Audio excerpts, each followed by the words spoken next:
Assalamualaikum dan salam sejahtera. Kita kembali dengan perkembangan terbaru berkaitan proses kemaskini STR 2026.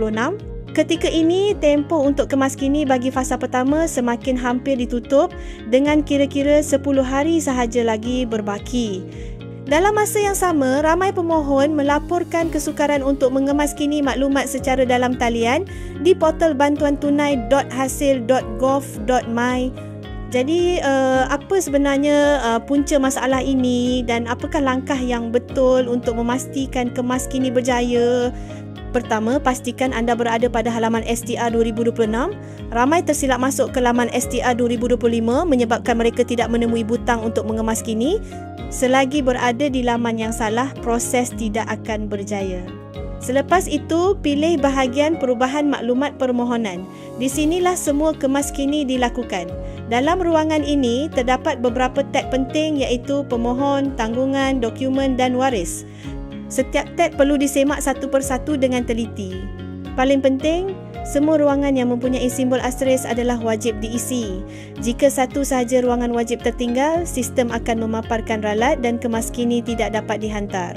Inilah punca paling kerap berlaku dalam kalangan pemohon. Setelah maklumat pemohon selesai, teruskan ke bahagian tanggungan jika ada tanggungan, kemudian semak tab dokumen sekiranya ada dokumen sokongan yang perlu dimuat naik. Akhir sekali, isi maklumat waris. Apabila semua tab telah dilengkapkan, anda akan dibawa ke halaman pengesahan. Di sini akan terpapar nama, nombor kad pengenalan dan satu ruangan capture. Taip semula capture dengan tepat mengikut huruf besar, huruf kecil dan nombor yang dipaparkan. Selepas itu, tandakan kotak pengakuan bahawa semua maklumat adalah benar dan tekan butang hantar. Jika berjaya, sistem akan memaparkan mesej bahawa permohonan telah diterima.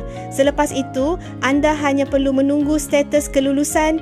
Kebiasaannya, keputusan dikeluarkan beberapa hari sebelum pembayaran atau pada hari pembayaran dilakukan.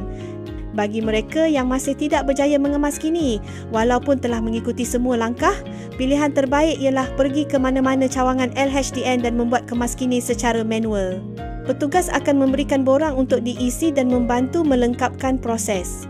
Sebagai peringatan, mereka yang 3 tahun berturut-turut tidak pernah mengemaskini adalah wajib mengemaskini untuk STR 2026. Yang kurang daripada 3 tahun tidak diwajibkan, tetapi digalakkan jika ada perubahan maklumat bagi mengelakkan isu kelayakan semasa pembayaran fasa pertama nanti. Fasa pertama dijadualkan ditutup pada 28 November 2025, iaitu lebih kurang 10 hari dari sekarang. Berdasarkan jangkaan awal, pembayaran fasa pertama berkemungkinan dilakukan sekitar Januari 2026, namun kita tunggu makluman rasmi yang akan dikeluarkan kemudian. Jika anda ada sebarang pertanyaan, tinggalkan komen di bawah. Dan kepada anda yang belum subscribe, jangan lupa tekan butang subscribe dan aktifkan loceng untuk mengikuti perkembangan terkini. Terima kasih kerana menonton. Stay safe, stay healthy.